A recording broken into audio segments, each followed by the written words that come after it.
You have a house in probate and you're wondering, can someone live in the house during probate? It's a question we get a lot, and the answer is simple, but dealing with certain situations regarding that it is not. So we get into the best practices and stay to the end because we have a way to guide you through this situation to make it a lot easier on you and the estate.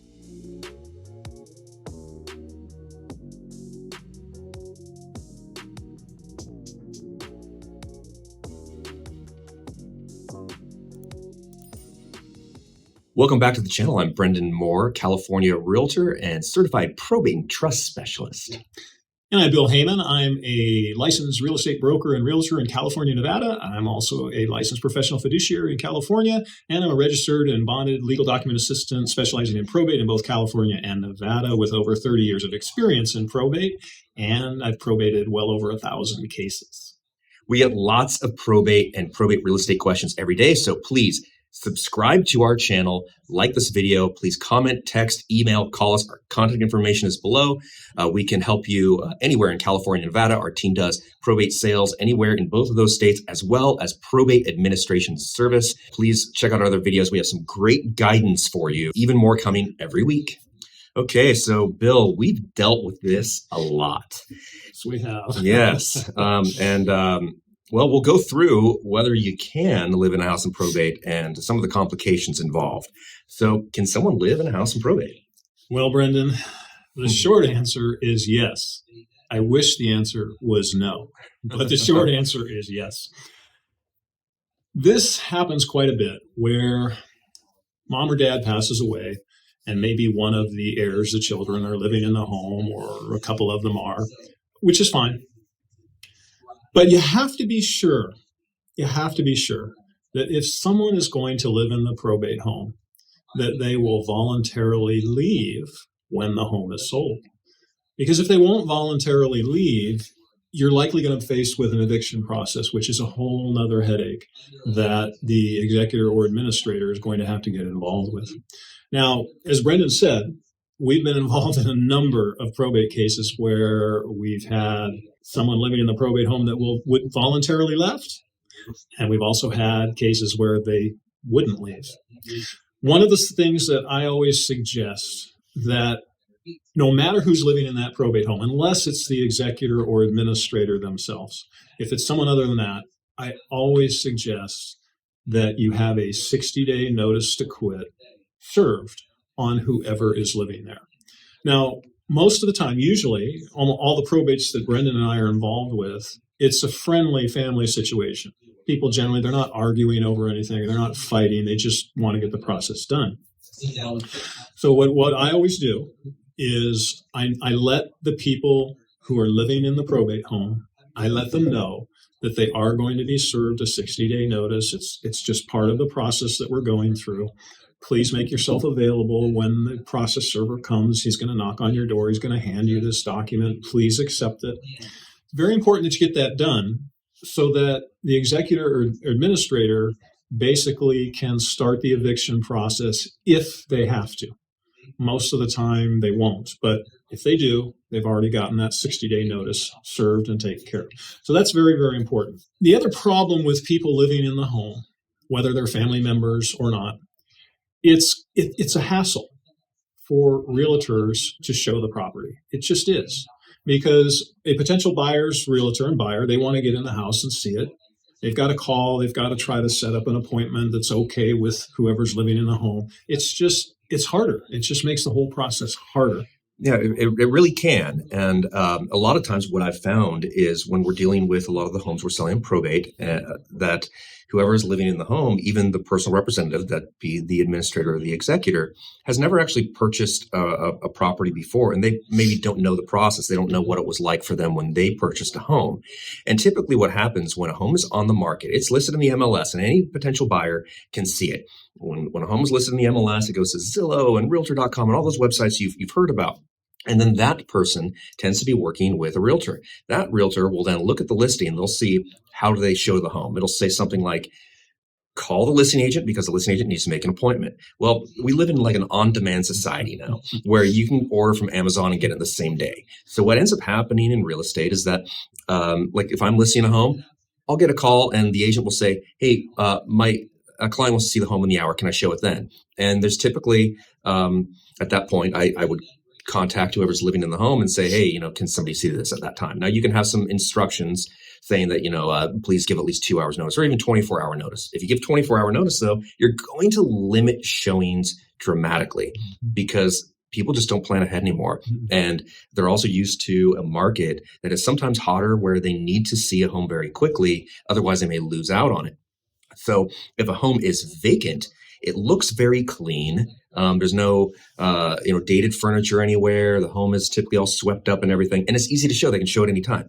And if sometimes I find that a seller is concerned about agents showing the home, but every agent is state licensed. It's very strict. There's the lockbox on it is an electronic lockbox that actually sends agents, and the agent, if it was my lockbox, it would send me an email on who that agent is.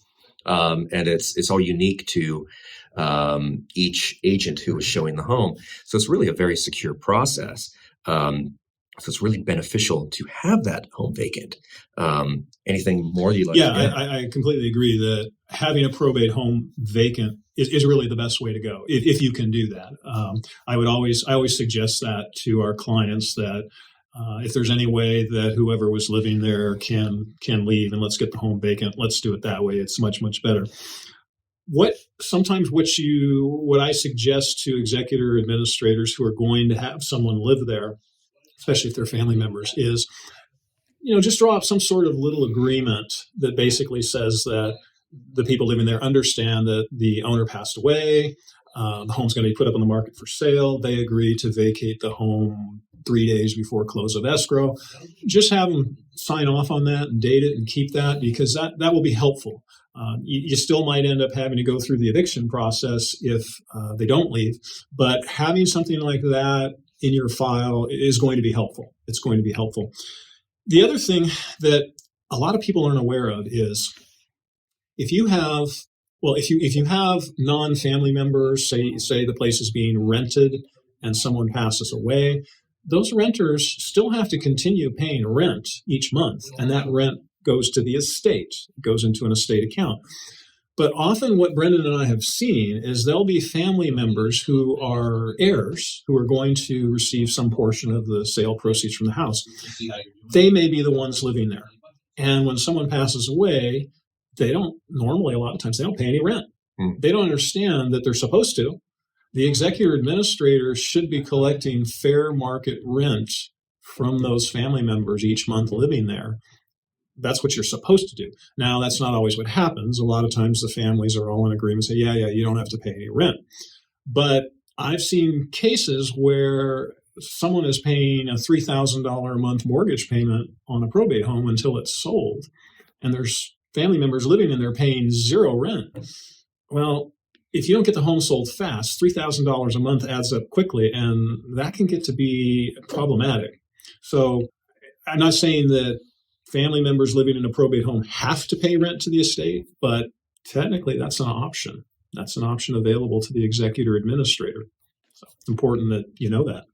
Now, we have had, like you said, most of the time it ends up being okay. Usually if the personal representative is the one living in the home, they're acting in the best interest of the estate as they're supposed to, and everything goes fine.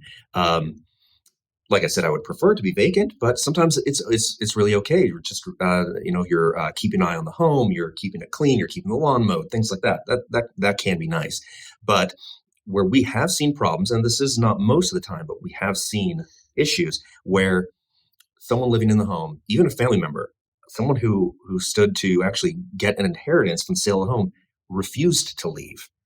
And there was one case in particular where it went to court. And it was a serious situation. And to my knowledge, that home still actually hasn't sold, and it's worth less now because there was a downturn on the market, and that really hurt the estate. Yeah. Remember that one? I do. That was a home in Oakland, California, and that was a real problem because we went through limited authority, court confirmation sale. There was an order to close escrow and sell the home, and the family member living in that home had previously said they would leave. But when it came time to where the rubber meets the road, he didn't leave. And it caused all kinds of problems with the estate, with the buyer. It was a complete and total mess. So it can happen. It can happen. As Brendan said, it's not very often, but occasionally it does, and it's a real mess. We've also had a situation, this was somewhat recently, where there was a beneficiary living in the home. The administrator lived out of state, but sometimes the beneficiary in the home would go dark on us. Mm-hmm. He would not respond. He wouldn't let people into the house who wanted to see it. Or he, once we were in contract in escrow and it was getting close to closing, he wouldn't respond for a final walkthrough to take place. The buyer wanted to make sure, of course, at the end of the sale that the home was still in the same condition. And we couldn't get a hold of him for, that was over a week. It ended up being very problematic to where that buyer nearly exited that contract. And that would have been a really bad, a bad thing for that particular sale because, that one in particular, we had a really, really strong buyer. Yep.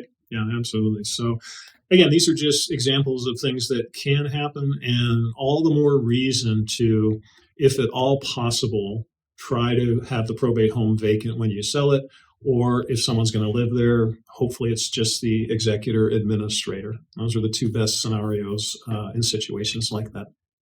Send us your questions, email us, text us, call us, comment below, like the video. So we have a great thing for you to help you and your estate go through a much easier process. We have must-ask interview questions when hiring a probate real estate agent. When you watch this super important video linked next.